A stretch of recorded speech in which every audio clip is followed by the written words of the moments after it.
ಎಲ್ಲರಿಗೂ ನಮಸ್ಕಾರ. ನನ್ನೆಲ್ಲ ಆತ್ಮೀಯ ಪ್ರೀತಿಯ 9ನೇ ತರಗತಿಯ ಮುದ್ದು ಮಕ್ಕಳೇ, ಇಂದಿನ ಈ ದಿನದ ಕನ್ನಡ ತರಗತಿಗೆ ನಿಮ್ಮೆಲ್ಲರಿಗೂ ಸ್ವಾಗತ.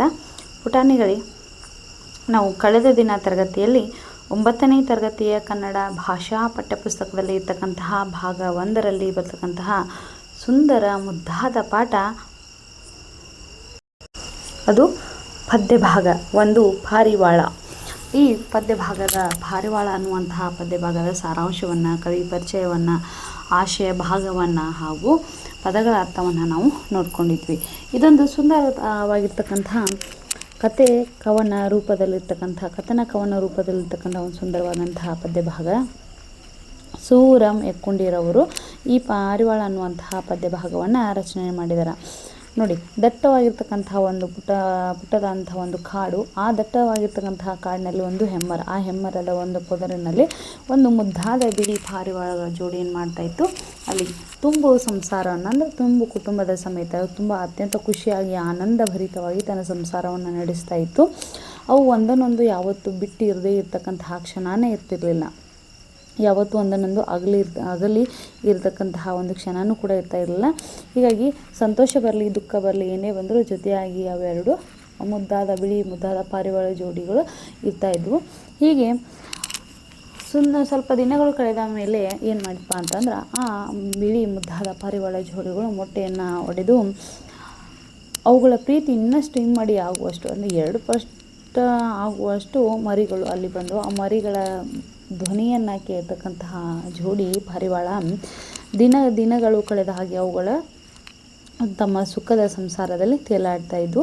ಇದ್ದಕ್ಕಿದ್ದ ಹಾಗೆ ಬೇಟೆಗಾರನೊಬ್ಬ ಏನು ಮಾಡಿದ, ಆ ದಟ್ಟವಾಗಿರ್ತಕ್ಕಂತಹ ಕಾಡಿಗೆ ಬಂದು ಅಲ್ಲಿ ಬಿಳಿ ಮುದ್ದಾದ ಪಾರಿವಾಳ ಜೋಡಿ ತನ್ನ ಕುಟುಂಬದ ಸಮೇತ ಏನು ಚೆನ್ನಾಗಿದ್ವಲ್ಲ ಅದರ ಮೇಲೆ ಬಲೆಯನ್ನು ಹಾಕಿಬಿಡ್ತಾನೆ.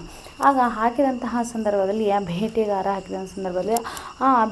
ಹಾಕಿದಂತಹ ಬಲೆಯೊಳಗೆ ಆ ಬಿಳಿ ಜೋಡಿಗಳ ಮಕ್ಕಳಾಗಿರ್ತಕ್ಕಂತಹ ಮರಿಗಳೇನಾಗಿರ್ತಾವ, ಸಿಕ್ಕಾಕೊಂಡ್ಬಿಡ್ತಾವ. ಅವು ವಿಲಿ ಒದ್ದಾಡೋದನ್ನು ಕಂಡಂತಹ ತಾಯಿ ಹೃದಯ, ಮಾತೃ ಹೃದಯ ಅಂತ ಕರಿತೀವಲ್ಲ, ಹೀಗಾಗಿ ಆ ತಾಯಿ ಪಾರಿವಾಳ ಏನು ಮಾಡತ್ತೆ, ಅದು ಕೂಡ ಧುಮ್ಮಿಕೊಡುತ್ತೆ. ಹಿಂದೆ ಮುಂದೆ ಏನು ವಿಚಾರವನ್ನು ಮಾಡದೆ ಆ ಬಲೆಯೊಳಗೆ ಧುಮ್ಮಿಕೊಡುತ್ತೆ.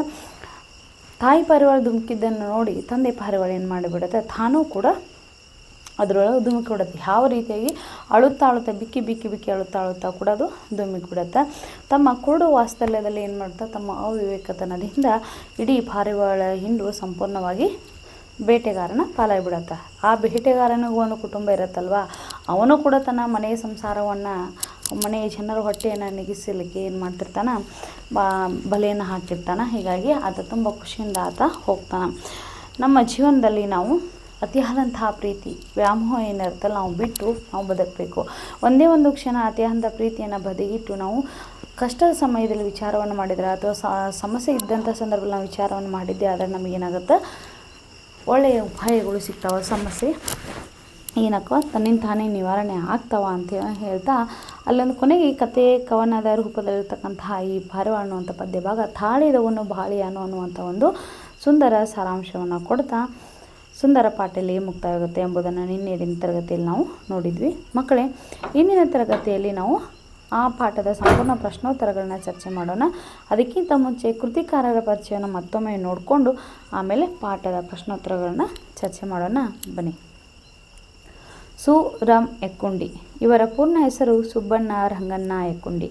ಇವರು ಹುಟ್ಟಿದ್ದು 1923ರಂದು ಹಾವೇರಿ ಜಿಲ್ಲೆಯ ರಾಣೆಬೆನ್ನೂರಿನಲ್ಲಿ. 1944ರಲ್ಲಿ BA ಪದವಿ ಪಡೆದ ಎಕ್ಕುಂಡಿರವರು ಉತ್ತರ ಕನ್ನಡ ಜಿಲ್ಲೆಯ ಬಂಕಿಕೊಡ್ಲದಲ್ಲಿ ಪ್ರೌಢಶಾಲೆಯ ಅಧ್ಯಾಪಕರಾದರು. 35 ವರ್ಷಗಳ ಸೇವೆಯ ನಂತರ ಅಲ್ಲಿಯೇ ಮುಖ್ಯೋಪಾಧ್ಯಾಯರಾದರು.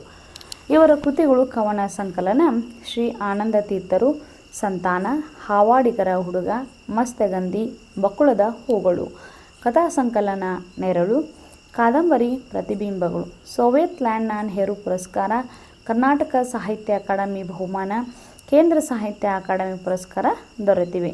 ಶ್ರೀಯುತರು 1995ರಲ್ಲಿ ನಿಧನರಾದರು. ಪ್ರಸ್ತುತ ಪಾರಿವಾಳ ಪದ್ಯವನ್ನು ಸು.ರ.ಂ ಎಕ್ಕುಂಡಿ ಅವರ ಸಮಗ್ರ ಕಥನ ಕವನಗಳು ಎಂಬ ಕೃತಿಯಿಂದ ಆರಿಸಲಾಗಿದೆ. ಪದಗಳ ಅರ್ಥವನ್ನು ನೋಡೋಣ. ಮುಸುಕು, ಆವರಿಸು, ಸುತ್ತುವರಿ, ವಾತ್ಸಲ್ಯ, ಅಕ್ಕರೆ, ಮಮತೆ, ವ್ಯಾಮೋಹ ಅತಿಯಾದ ಪ್ರೀತಿ, ಸಿದ್ಧಿ ಫಲಕಾರಿ, ಪ್ರಾಪ್ತವಾಗು, ಹೊದರು ಪೊದೆ ಪೊಟರೆ. ತರಗತಿ ನೋಡೋಣ ಮಕ್ಕಳೇ. ತರಗತಿ 9ನೇ ತರಗತಿ, ವಿಷಯ ಕನ್ನಡ, ಪಾಠದ ಹೆಸರು ಪಾರಿವಾಳ. ಈ ಪ್ರಶ್ನೆಗಳಿಗೆ ಒಂದು ವಾಕ್ಯದಲ್ಲಿ ಉತ್ತರಿಸಿ. ಮೊದಲನೇ ಪ್ರಶ್ನೆ, ಮುದ್ದು ಪಾರಿವಾಳಗಳ ಜೋಡಿ ಎಲ್ಲಿ ಸಂಸಾರ ಹೂಡಿದ್ದವು? ಉತ್ತರ, ದಟ್ಟ ಕಾಡಿನಲ್ಲಿದ್ದ ಹೆಮ್ಮರದ ಹೊದರಿನಲ್ಲಿ ಮುದ್ದು ಪಾರಿವಾಳಗಳ ಜೋಡಿ ಸಂಸಾರ ಹೂಡಿದ್ದವು. ಜೋಡಿ ಪಾರಿವಾಳಗಳು ಹೇಗೆ ಬಾಳುತ್ತಿದ್ದವು? ಉತ್ತರ, ಹಗಲಿರುಳು ಒಂದನ್ನೊಂದು ಬಿಟ್ಟಿರದೆ ಜೊತೆಗೂಡಿ ಬಾಳುತ್ತಿದ್ದವು. ಮೂರನೆಯ ಪ್ರಶ್ನೆ, ಬಲೆಯಲ್ಲಿದ್ದ ಮರಿಗಳು ಹೊರಗೆ ಬರಲು ಏನು ಮಾಡಿದವು? ಉತ್ತರ, ಬಲೆಯಲ್ಲಿದ್ದ ಮರಿಗಳು ಹೊರಗೆ ಬರಲು ಚಿತ್ಕರಿಸತೊಡಗಿದವು. ನಾಲ್ಕನೇ ಪ್ರಶ್ನೆ, ಏನನ್ನು ತೊರೆದು ಬಹಳಬೇಕು? ಉತ್ತರ, ವ್ಯಾಮೋಹವನ್ನು ತೊರೆದು ಬಹಳಬೇಕು. ಈ ಪ್ರಶ್ನೆಗೆ 3-4 ವಾಕ್ಯಗಳಲ್ಲಿ ಉತ್ತರಿಸಿ. ಮೊದಲನೇ ಪ್ರಶ್ನೆ, ಪಾರಿವಾಳಗಳ ಆನಂದಕ್ಕೆ ಕಾರಣವೇನು? ಉತ್ತರ, ಒಂದು ದಟ್ಟ ಕಾಡಿನಲ್ಲಿದ್ದ ಹೆಮ್ಮರದ ಹೊದರಿನಲ್ಲಿ ಮುದ್ದು ಪಾರಿವಾಳಗಳ ಜೋಡಿ ವಾಸವಾಗಿದ್ದವು. ಜೋಡಿ ಪಾರಿವಾಳಗಳು ಎಂದಿಗೂ ಒಂದನ್ನೊಂದು ಹಗಲಿರುಳು ಬಿಟ್ಟಿರದೆ ಜೊತೆಗೂಡಿ ಬಾಳಿದವು. ಕಾಲಾಂತರದಲ್ಲಿ ಹೊದರಿನಲ್ಲಿ ಪುಟ್ಟ ಮರಿಗಳ ಮಧುರ ಸದ್ದು ಕೇಳಿತು. ಆ ಪುಟ್ಟ ಪಾರಿವಾಳಗಳ ಮಧುರವಾದ ಮಾತುಗಳನ್ನು ಕೇಳಿದ ಜೋಡಿ ಪಾರಿವಾಳಿಗಳಿಗೆ ಮತ್ತಷ್ಟು ಸಂತೋಷವಾಗಿತ್ತು. ಎರಡನೇ ಪ್ರಶ್ನೆ, ಬೇಡ ಏನು ಮಾಡಿದನು? ಉತ್ತರ, ಕಾಡಿನ ಹೆಮ್ಮರ ಹೊದರಿನಲ್ಲಿ ಜೋಡಿ ಪಾರಿವಾಳಗಳ ಜೋಡಿ ತನ್ನ ಪುಟ್ಟ ಮರಿಗಳ ಜೊತೆಗೆ ಆನಂದದಿಂದ ಸಂತೋಷದಿಂದ ಬಾಳುತ್ತಿದ್ದವು. ಇದನ್ನು ನೋಡಿ ಬೇಡನೊಬ್ಬನು ಬಲೆಯ ಹರಡಿದನು. ಈ ಬಲೆಯಲ್ಲಿ ಮೊದಲು ಪುಟ್ಟ ಮರಿಗಳು ಹಾರಿ ಸಿಲುಕಿ ಹೊರಗೆ ಚಿತ್ಕರಿಸತೊಡಗಿದವು. ಮರಿ ಪಾರಿವಾಳಗಳ ಸ್ಥಿತಿಯನ್ನು ಕಂಡು ತಾಯಿ ಪಾರಿವಾಳ ಬಲೆಗೆ ಧುಮುಕಿತು. ಹೆಂಡತಿಯನ್ನು ಬಿಟ್ಟಿರಲಾರದ ಗಂಡು ಪಾರಿವಾಳವು ಸಹ ಬಲೆಯಲ್ಲಿ ಬಿದ್ದಿತು. ಹಸಿದ ಬೇಡನು ಹೊತ್ತುಕೊಂಡು ಹೋದನು. ಈ ಪ್ರಶ್ನೆಗೆ 8-10 ವಾಕ್ಯಗಳಲ್ಲಿ ಉತ್ತರಿಸಿ. ಮೊದಲನೇ ಪ್ರಶ್ನೆ, ಜೋಡಿ ಪಾರಿವಾಳಗಳ ದುಡುಕಿನ ನಿರ್ಧಾರದ ಬಗ್ಗೆ ನಿಮ್ಮ ಅಭಿಪ್ರಾಯವೇನು? ಉತ್ತರ, ಕಾಡಿನಲ್ಲಿ ಒಂದು ಪಾರಿವಾಳಗಳ ಕುಟುಂಬ ವಾಸ ಮಾಡುತ್ತಿರುತ್ತದೆ. ಇವುಗಳು ಆನಂದದಿಂದ ತನ್ನ ಮರಿ ಪಾರಿವಾಳಗಳೊಂದಿಗೆ ಬಾಳುತ್ತಿರುವ ಸಂದರ್ಭದಲ್ಲಿ ಬೇಡನೊಬ್ಬನು ಬಂದು ಬಲೆಯನ್ನು ಹಾಕುತ್ತಾನೆ. ಈ ಬಲೆಯಲ್ಲಿ ಮೊದಲು ಮರಿ ಪಾರಿವಾಳಗಳು ಬೀಳುತ್ತವೆ. ತನ್ನ ಮಕ್ಕಳು ಬಲೆಯಲ್ಲಿ ಬಿದ್ದಿರುವುದನ್ನು ನೋಡಿ ತಾಯಿ ಪಾರಿವಾಳವು ಸಹ ಬಲೆಯಲ್ಲಿ ಬೀಳುತ್ತದೆ. ಹೆಂಡತಿ ಪಾರಿವಾಳ ಮಕ್ಕಳು ಪಾರಿವಾಳ ಬಲೆಯಲ್ಲಿ ಬಿದ್ದಿರುವುದನ್ನು ನೋಡಿ ಗಂಡು ಪಾರಿವಾಳವು ಸಹ ಬಲೆಯಲ್ಲಿ ಬೀಳುತ್ತದೆ. ಈ ರೀತಿ ಎಲ್ಲ ಪಾರಿವಾಳಗಳು ದುಡುಕಿನ ನಿರ್ಧಾರವನ್ನು ತೆಗೆದುಕೊಂಡು ಬಲೆಯಲ್ಲಿ ಬೀಳಬಾರದಿತ್ತು. ಮರಿ ಪಾರಿವಾಳಗಳು ಬಲೆಯಲ್ಲಿ ಬಿದ್ದಾಗ ತಾಯಿ ಪಾರಿವಾಳವು ವಿವೇಕದಿಂದ ಯೋಚಿಸಿ, ನಾನು ಬಲೆಯಲ್ಲಿ ಬಿದ್ದರೆ ಮರಿ ಪಾರಿವಾಳಗಳನ್ನು ಕಾಪಾಡಲು ಸಾಧ್ಯವೇ ಎಂದು ಯೋಚಿಸಿದ್ದರೆ ತಾನು ಬದುಕುಳಿಯಬಹುದಿತ್ತು. ಅದರಂತೆ ಮರಿ ಪಾರಿವಾಳಗಳು ಹೆಂಡತಿ ಪಾರಿವಾಳ ಬೇಡನ ಬಲೆಯಲ್ಲಿ ಬಿದ್ದಾಗ ಹೆಂಡತಿಯನ್ನು ಬಿಟ್ಟಿರಲಾರದೆ ಗಂಡು ಪಾರಿವಾಳ ಬಿಕ್ಕಿ ಬಿಕ್ಕಿ ಅಳುತ್ತಾ ಒಳಗೆ ಹಾರಿತು. ಅದಕ್ಕಾಗಿ ಕಾಯುತ್ತಿದ್ದ ಬೇಡ ಪಾರಿವಾಳಗಳನ್ನು ಹೊತ್ತು ನಡೆದನು. ವ್ಯಾಮೋಹವನ್ನು ತೊರೆದು ಬಾಳಬೇಕು. ಏನೇ ಬಂದರೂ ತಾಳ್ಮೆಯಿಂದ ಯೋಚಿಸಿ ಕಾರ್ಯಸಾಧನೆ ಮಾಡಬೇಕು ಎಂಬುದೇ ನಮ್ಮ ಅಭಿಪ್ರಾಯವಾಗಿದೆ. ಎರಡನೆಯ ಪ್ರಶ್ನೆ, ಪಾರಿವಾಳ ಪದ್ಯದ ಕಥೆಯನ್ನು ನಿಮ್ಮ ಮಾತುಗಳಲ್ಲಿ ಬರೆಯಿರಿ. ಉತ್ತರ, ಪಾರಿವಾಳ ಎಂಬ ಕವನವು ಒಂದು ಕವನವಾಗಿದೆ. ಒಂದು ದಟ್ಟವಾದ ಕಾಡಿನ ಹೆಮ್ಮರದ ಹೊದರಿನಲ್ಲಿ ಮುದ್ದು ಪಾರಿವಾಳ ಜೋಡಿ ಸಂಸಾರ ಹೂಡಿ ಸುಖದಿಂದ ಬಾಳುತ್ತಿದ್ದವು. ಈ ಪಾರಿವಾಳಗಳ ಜೋಡಿ ಹಗಲಿರುಳು ಒಂದನ್ನೊಂದು ಬಿಟ್ಟಿರದೆ ಜೊತೆಯಾಗಿ ಬಾಳುತ್ತಿದ್ದವು. ಈ ಪುಟ್ಟ ಸಂಸಾರದಲ್ಲಿ ಸುಖ, ಸಂತೋಷ, ಆನಂದ ಮನೆ ಮಾಡಿತ್ತು. ಈ ಗೂಡಿನಲ್ಲಿ ಮೊಟ್ಟೆಯೊಡೆದು ತನ್ನ ಮರಿ ಪಾರಿವಾಳಗಳನ್ನು ನೋಡಿ ಅವುಗಳ ಸಂತೋಷ ಇಮ್ಮಡಿಯಾಯಿತು. ಕಾಲ ಗತಿಸಿದಂತೆ ಮೊಟ್ಟೆಯೊಡೆದು ಮರಿಗಳಾಗಿ ಆ ಮರಿಗಳ ಮಧುರ ಸದ್ದು ಕೇಳಿ ಸಂತೋಷದಿಂದ ಜೀವನ ಸಾಗಿಸುತ್ತಿದ್ದವು. ಹೀಗಿರುವಾಗ ಈ ಪುಟ್ಟ ಪಾರಿವಾಳ ಕುಟುಂಬದ ಮೇಲೆ ಬೇಡನೊಬ್ಬನ ಕಣ್ಣು ಬೀಳುತ್ತದೆ. ಈ ಬೇಡನು ಬಂದು ತನ್ನ ಬಲೆಯನ್ನು ಹಾಕಿದಾಗ ಈ ಬಲೆಯಲ್ಲಿ ಮೊದಲು ಮರಿ ಪಾರಿವಾಳಗಳು ಬಿದ್ದು ಸಿಲುಕಿದವು. ಬಲೆಯಿಂದ ಹೊರಬರಲು ಚಿತ್ಕರಿಸತೊಡಗಿದವು. ಬಲೆಯಲ್ಲಿ ಬಿದ್ದು ಕಷ್ಟಪಡುವುದನ್ನು ನೋಡಿದ ತಾಯಿ ಪಾರಿವಾಳ ಸ್ವಲ್ಪವೂ ಯೋಚಿಸದೆ ತಡ ಮಾಡದೆ ಬಲೆಯಲ್ಲಿ ಬಿದ್ದಿತು. ತನ್ನ ಮರಿ ಪಾರಿವಾಳಗಳು ಹೆಂಡತಿ ಪಾರಿವಾಳ ಬಲೆಯಲ್ಲಿ ಬಿದ್ದಿರುವುದನ್ನು ನೋಡಿ ಗಂಡು ಪಾರಿವಾಳವು ಸಹ ಹಿಂದೆ ಮುಂದೆ ನೋಡದೆ ಹೆಂಡತಿ ಮಕ್ಕಳನ್ನು ಕಾಪಾಡಲು ತಾನು ಬಲೆಗೆ ಬಿದ್ದಿತು. ಮರಿ ಪಾರಿವಾಳಗಳ ಮೇಲಿನ ವ್ಯಾಮೋಹ ತಾಯಿ ಪಾರಿವಾಳ ಬಲೆಯಲ್ಲಿ ಬೀಳುವಂತೆ ಮಾಡಿತು. ಹೆಂಡತಿ ಮಕ್ಕಳ ಮೇಲಿನ ವ್ಯಾಮೋಹದಿಂದ ವಿವೇಕ ಕಳೆದುಕೊಂಡು ಗಂಡು ಪಾರಿವಾಳ ಸಹ ಬಲೆಯಲ್ಲಿ ಬಿದ್ದಿತು. ಬೇಡನಿಗೆ ಲಾಭವೇ ಆಯಿತು. ಈ ಸಂಸಾರವನ್ನು ಬೇಡನು ಹೊತ್ತುಕೊಂಡು ನಡೆದನು. ಮೋಹ ಮುಸುಕಿದ ಬುದ್ಧಿ ಸರ್ವನಾಶದ ಸಿದ್ಧಿ. ವ್ಯಾಮೋಹವನ್ನು ತೊರೆದು ಬಾಳಬೇಕು, ಏನು ಬಂದರೂ ಕೂಡ ತಾಳಬೇಕು ಎಂಬ ಕವಿಯ ಈ ಸಾಲುಗಳು ಪಾಠವಾಗಿ ನಿಲ್ಲುತ್ತವೆ. ಮಕ್ಕಳು ಬಲೆಯಲ್ಲಿ ಬಿದ್ದಾಗ ತಾಯಿ ಪಾರಿವಾಳ ವ್ಯಾಮೋಹ ಬಿಟ್ಟು ಸ್ವಲ್ಪ ವಿವೇಕದಿಂದ ಯೋಚನೆ ಮಾಡಬೇಕಿತ್ತು.